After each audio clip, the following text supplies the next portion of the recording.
Imagine, you come home after a normal day, tired, just wanting to lie down on the couch and relax a little. The night is already well advanced, and the silence that surrounds the place is almost comforting, as if the house itself were trying to give you a hug of tranquility. Outside, the leaves of the trees barely move. The street is deserted. You think about how good it feels to finally be able to stop thinking. You turn on the light in the living room and sink into the couch, remote in hand, flipping through the TV channels without much interest. Nothing catches your attention. The silence inside the house is only broken by the light ticking of the clock on the wall and the soft sound of your breathing. It is one of those moments when you really feel alone, but in a peaceful way. The peace of being alone at home. Little by little, the tiredness of the day begins to weigh on your eyes. You almost faint right there, lying on the couch, with the TV talking to itself. But suddenly, a sound invades this moment of tranquility. A sound so subtle that, at first, you don't even pay much attention to it.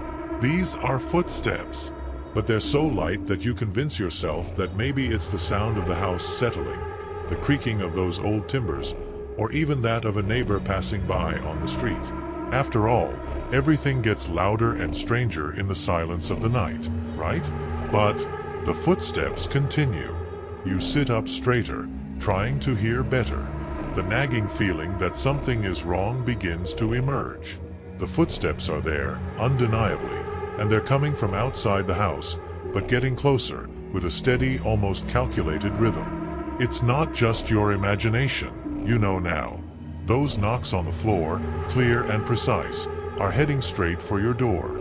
Your heart races, a chill begins to spread through your body.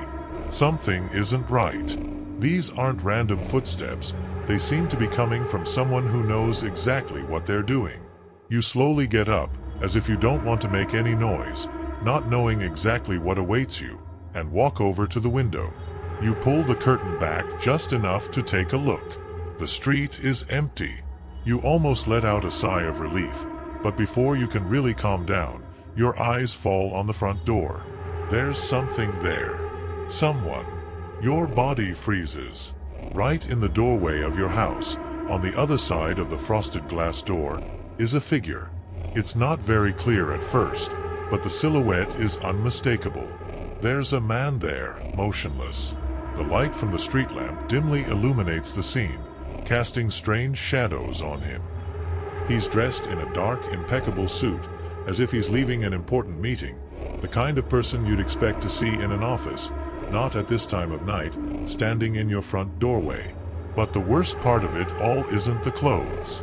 It's the way he stands there, completely still, as if he knows you're watching him. He doesn't knock, he doesn't ring the bell.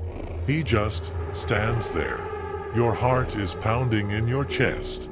You try to understand what's going on. Maybe it's someone lost or a seller who came late and is now trying to find the right house. But no, it's not that. Something about the way he carries himself, so calm, so still, gives you goosebumps. He doesn't seem lost or disoriented. He seems waiting. You start to back away, but your eyes can't tear themselves away from the door. You feel like if you stop looking, something much worse could happen. With shaking hands, you pick up the phone and, without taking your eyes off it, dial the police number. His voice is low, almost a whisper, as he explains the situation. They say they'll send a car, but the city is big and the neighborhood is quiet. It might take a while. The silence inside the house is now stifling. The sound of your labored breathing seems deafening. The man continues outside. He doesn't move, but you get the nagging feeling that he knows exactly what you're doing. A disturbing thought crosses your mind. What if he's waiting for you to do something? Breaking this silence is the hardest thing you've ever done in your life, but you decide to try. A hello faintly leaves your mouth. He doesn't answer. He just stands there, watching. Even though you can't see his eyes clearly, you know they're fixed on you. Minutes feel like hours. Fear grips you, and the feeling that something very bad is about to happen grows with every second. You consider leaving the house, But where? What if he's waiting for you outside, ready to act the moment you open the door? Finally, as the police sirens begin to blare in the distance, something changes. The man moves.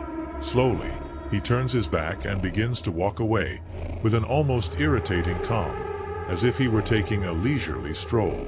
He doesn't run, he doesn't look back, he just walks away, disappearing into the darkness of the street.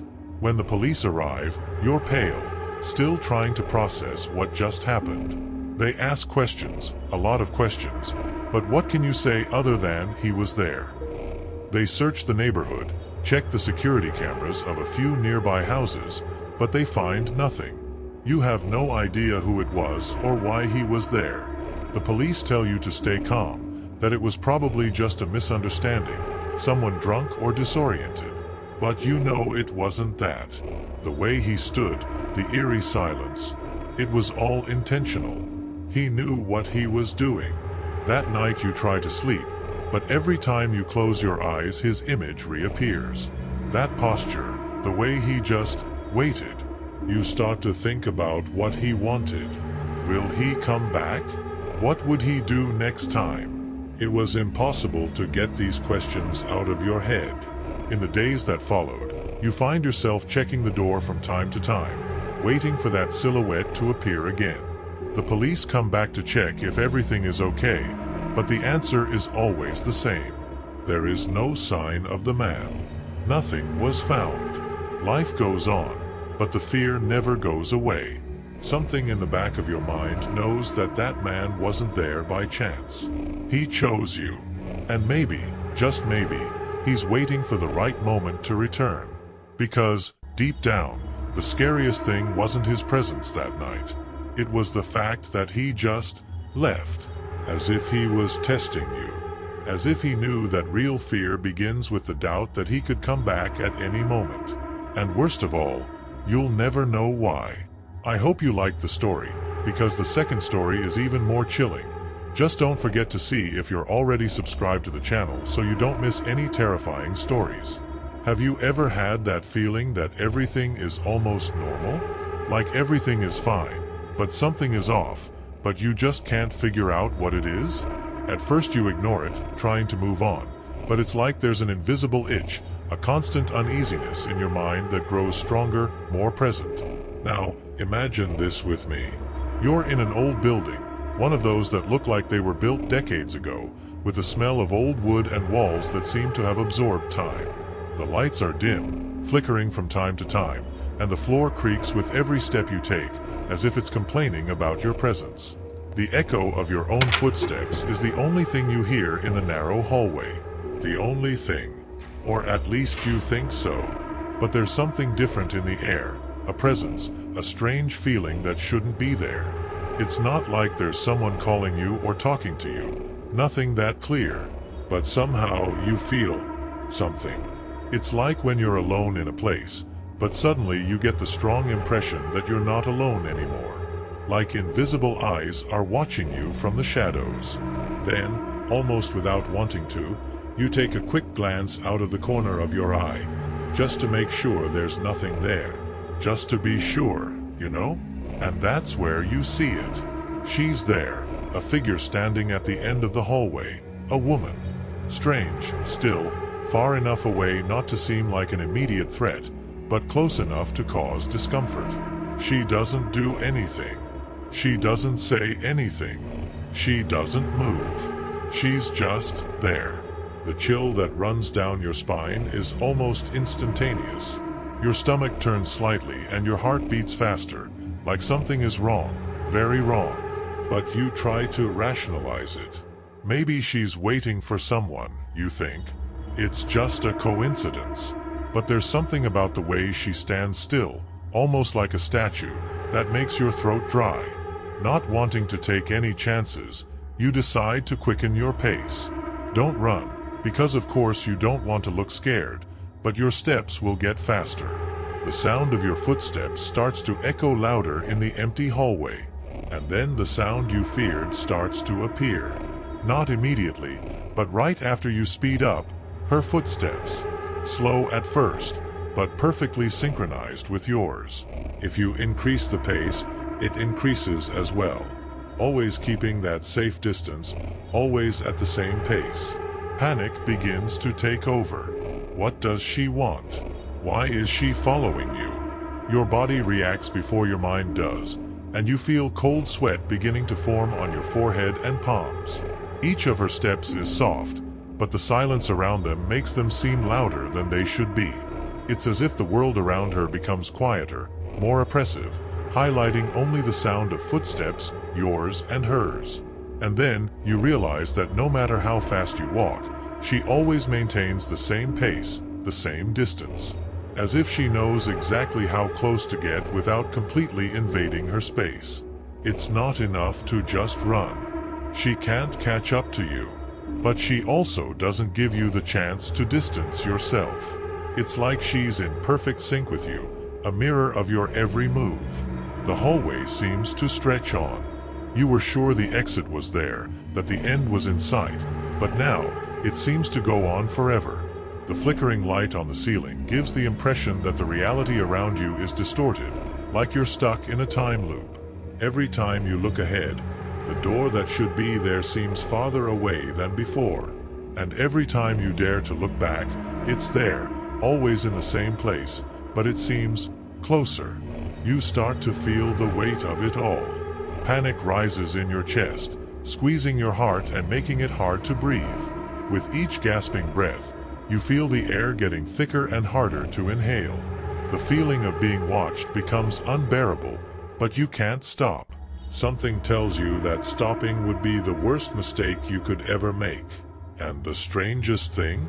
She never makes any noise other than those footsteps. No sighs, no words, no signs that she's human. I wonder if she is? Your mind starts to imagine things. What if she wasn't a real person? What if she was some kind of apparition? Something that doesn't belong in this world? Your throat is too dry to swallow and you force yourself to keep walking, even though every muscle in your body is screaming at you to run. You finally see the door. It's there, just beyond, like a promise of freedom, of salvation. Your heart fills with a mix of relief and despair. If you can get there, maybe you can get out of this. Maybe she'll disappear. Maybe this is all just your mind playing games with you. But at the same time there's that nagging thought, what if the door doesn't open? That thought is like a punch in the stomach. What if you run to the door, throw yourself against it with all your might, and it just doesn't open? What if, instead of a way out, it's just the beginning of something worse? But there's no time to think now. The woman is coming closer, though her steps are still calm and soft. She's closer than ever. You can feel it even without looking at her directly. Every cell in your body tells you that she is almost at your side. With your heart racing and your breathing uncontrolled, you run to the door. Your fingers shake as you reach for the doorknob, expecting the worst. I hope you liked the story, because the third story is even more chilling. Just don't forget to see if you're already subscribed to the channel so you don't miss any terrifying stories. I hope you liked the story. It was a normal day at school and the sun was shining brightly through the windows, lighting up the hallway and making dust dance in the air. The student, who was named Lucas, was leaving science class with his head full of formulas and experiments. He was an ordinary kid with fun friends and an easy smile, but that afternoon something seemed different. As he walked to his locker, Lucas felt a light breeze pass by him, but there was no wind. He looked around, but everything seemed normal. Students were laughing and talking, and the fluorescent lights were humming softly. However, a strange feeling began to creep in, like a sudden chill on the back of his neck, and Lucas couldn't shake the feeling that he was being watched. As he walked over to his locker, Lucas noticed a figure standing next to him. It was an older man with a worn hat and coat that looked like something out of an old movie. He didn't seem to have anything to do with school, and his gaze was deep, almost mesmerizing. The expression on his face was neutral, but there was something uneasy about the calm. The man didn't say anything. He just gestured slowly, as if he wanted Lucas to follow him. Lucas's heart skipped a beat. What is he doing here, he thought. The hallway was empty now, as if all sounds and laughter had suddenly been silenced. He felt a lump in his throat, a mix of curiosity and fear. The feeling of danger enveloped him like a dark shadow, and a warning echoed in his mind. Don't come any closer. He hesitated, his mind racing. Should I ignore him? What if he's lost? But the man's expression unsettled him, as if there was something hiding beneath the surface. Without a second thought, Lucas decided to take a step back, then another, until his head was filled with unanswered thoughts and questions. What could happen if he followed him? Lucas quickly turned and ran down the hallway, his feet clattering on the tiled floor. The air felt thick, almost as if the hallway itself was trying to stop him, but he didn't look back. He knew something wasn't right. Every step he took him away from that strange presence, but a feeling of panic accompanied him, like an incessant whisper. Arriving in the classroom, Lucas stopped to catch his breath. The teacher was there, writing on the blackboard, and his friends were laughing in their seats. It was just a scare, he thought, but the man's gaze kept echoing in his mind. He was there, he muttered to himself, trying to forget. But the more he tried to forget, the more the images of that gaze haunted him. In the days that followed, Lucas noticed that he was more aware of his surroundings. He paid attention to people's faces, to the shadows that moved in the periphery of his vision. The school hallway, once a familiar place, now seemed like a trap.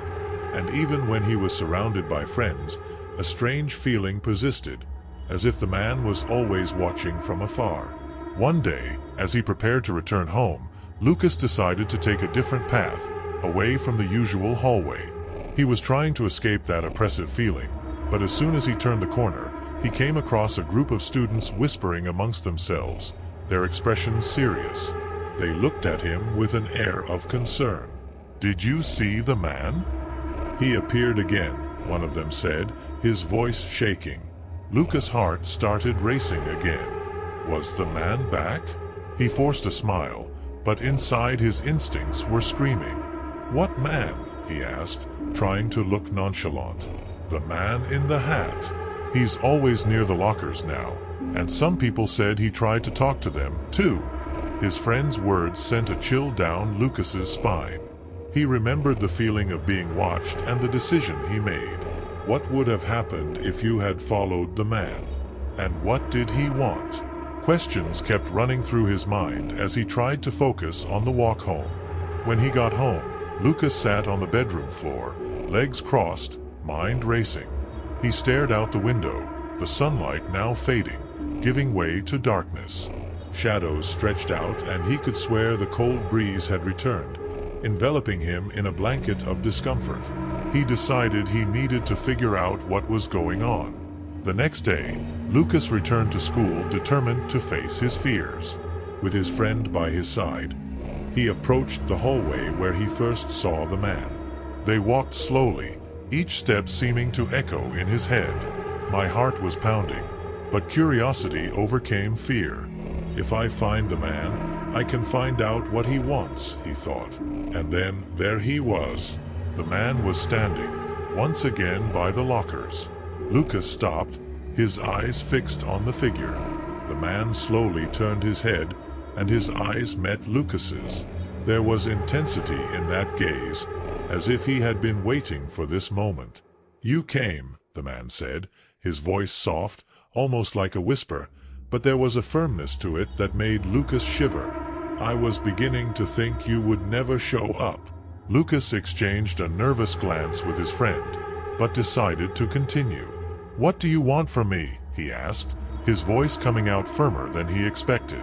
The man smiled, but there was no joy in that smile. "I just wanted to show you something. Are you ready to see the truth?" Lucas hesitated.